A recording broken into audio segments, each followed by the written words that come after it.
Everyone, welcome back. It's Melanie or Sheesh at Scrappers. So today I am back with a 2-page layout using the Homegrown collection from Simple Stories. I bought most of it from Tuesday morning back in May when they were still open, and then bought some extra papers at the Stamp and Scrapbook Expo in Orlando when I went in May as well. I bought it because it was adorable, and then I remembered we went to a yak farm, and my other son actually had at that point a farm field trip coming up, so I figured why not. It's adorable. I can get a lot of pieces at Tuesday morning on sale, so I ended up purchasing it, and I'm loving it. So I decided just to do a border on 2 sides today. I was going to do all 3 and then decided I'm going to switch it up a little bit and just do the 2. So you can see that I have kind of a 1-inch strip in the shape of an L. And then I just cut my white paper. I think I cut 1/2 inch off on 2 of the sides, if that sounds about right. I am going to have 4 photos on my layout. I am going to bunch 2 and 2 together on the same sheet, leaving a white space in between them. And then I am going to back that with well, actually, I think I back it with the red again. So one of the things which is nice if you kind of gut the middle of your paper is that you have it then to back your photos, or, I mean, quite honestly, that is a large piece of paper, so that would go a long way. So if it's a pattern or even a plain color that you think you're gonna use again or want to use again, definitely get the most out of your paper and gut it if you end up adding a border. I got this idea off Instagram. It was just a 1-page layout, but I decided to turn it into a 2-page layout.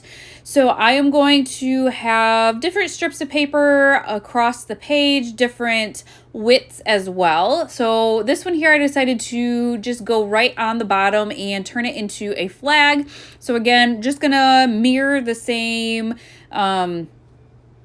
design on each page. The next one is going to be this teal paper. I wanted kind of well, now that I look at it, I guess I thought I had picked it so that there weren't 2 busy ones back to back. But there aren't really that busy of papers that I use on these strips. So I don't know. I did want kind of that diagonal plaid paper, I guess, to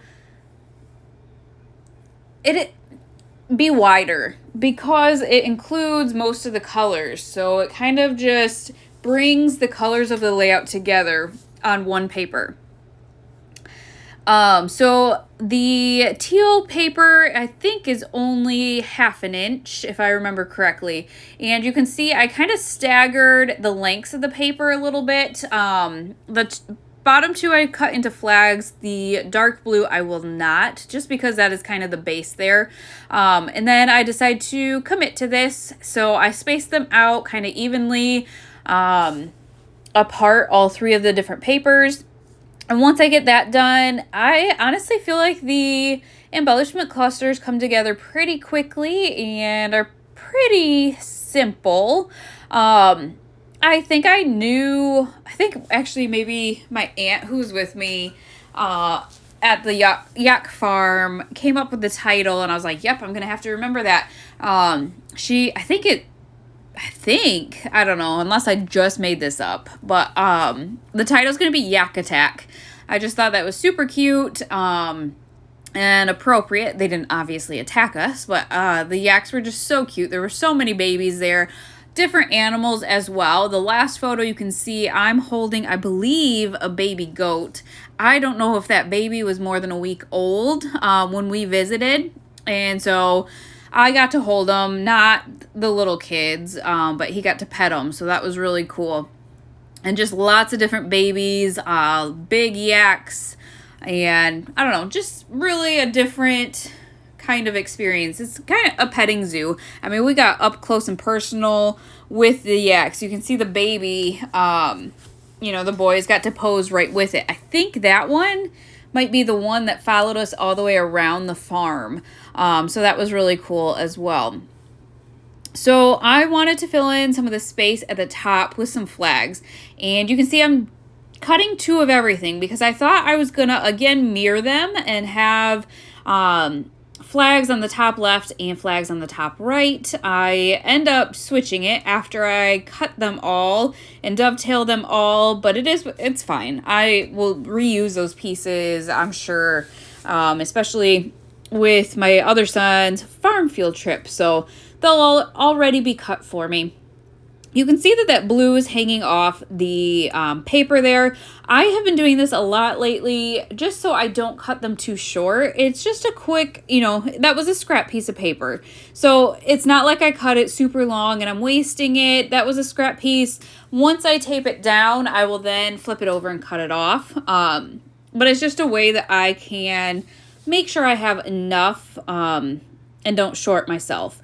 So this is where I decide, I love this banner, and decide against the flags on the top left. I just thought that banner was a cute way to fill in that top white space as well. I did add a barn to the left, or on the right-hand side page, along with a phrase sticker that says petting zoo. Then I needed to kind of figure out what to use in the embellishment cluster on the far left. And so I am just playing around with a bunch of different pieces there.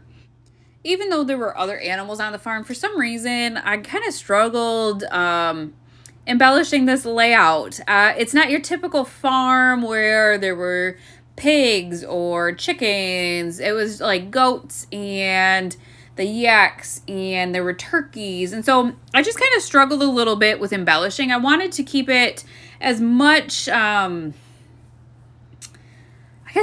to the petting zoo as possible, or the petting farm. So nobody else would know because the only animals you see are a baby goat and a yak. But in my mind, I think I put too much pressure on myself.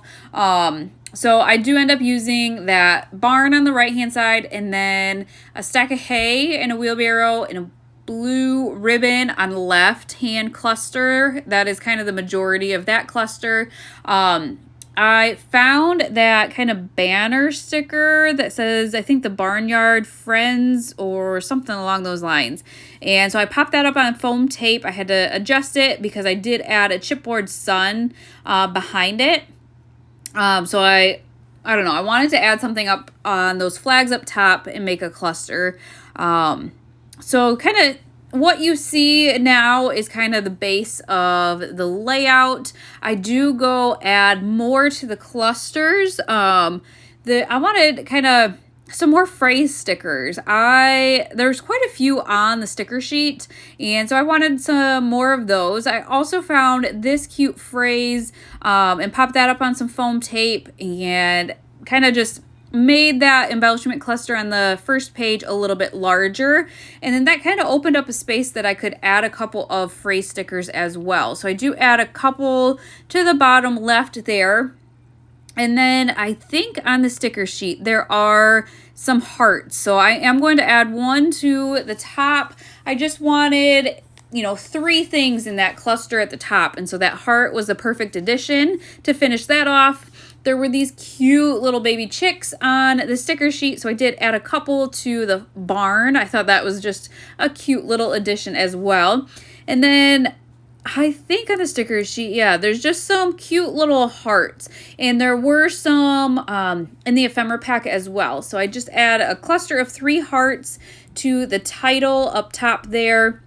And then I am going to actually add 3 hearts to the banner as well. Kind of staggering those. The 2 on the outside will be up high, and then the one kind of in the middle is down low. But once I get those hearts on that banner, I am using the mixture of the stickers and the ephemera. That is going to finish off the layout. So I will try to find this collection either at a cherry on top or scrapbook.com for you and link it down below. Because I got it at Tuesday morning, it makes me think maybe it's a little bit older, but I will do my best to find it for you and link it. And I hope you guys enjoyed this layout, and we will see you next time. Bye, guys.